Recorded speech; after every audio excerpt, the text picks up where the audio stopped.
mag-spoken poetry ka na lang. Kasi pag battle rap, pare, GG ka men. Di mo ba napansin, lahat ng tao dito, pag nagsasalita ka, parang hihikabin.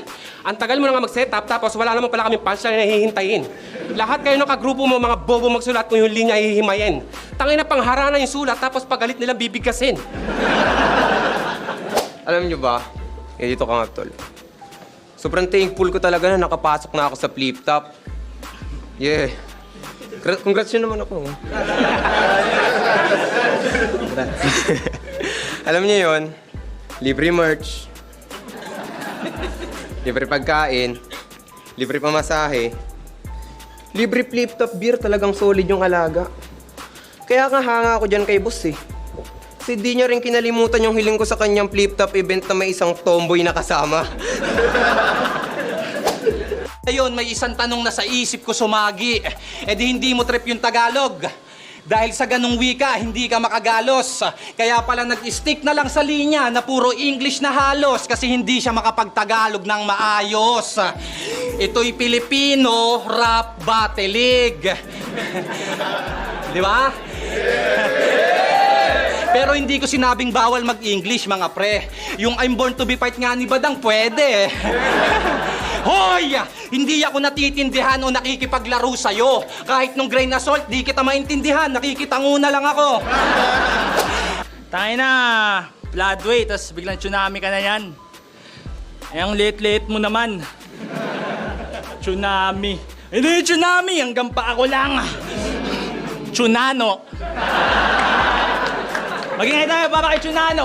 Tsunano! Tsunano! Andito ka kasi champion ka? Habang wala akong sinalihan na torneo sa labas, effortless na nakapasok. Habang kailangan papatunayan para matawag na malakas. Kaya, chinek ko yung finals niya. Tignan ko lang sana kung may silbi yan. Reaksyon ko sa laban, oh. Ah! Fuck! Tangi na wala akong maintindihan. Sa laban nila ni Nego G, nag-robotics tong tanga. Feeling talaga ni Jabo, siya ay Jabawookie, sumayaw pa talaga.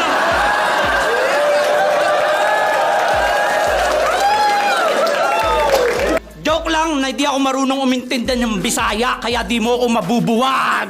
Sabi ni 30, magribat lang daw ako sa'yo ng bahog bilat imong uyab. Round to game! Nagpangalan ng Didel. Para daw pamatay, parang baril kalibre. Yun ay inisip kong maigi. Unang basa lang pala ng Bisaya sa Didel. Didle! Hoy, Didle! Banggaan ng mga liga! Yun yung kasundo ang pinatos.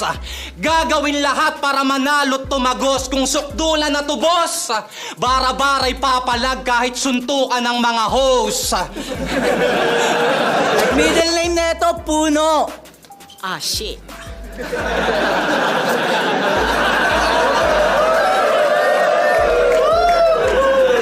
Wala na yung saging. Middle name na ito, Puno. Malas mo lang at natapat ka sa Bisaya nang di mo sukat akalain.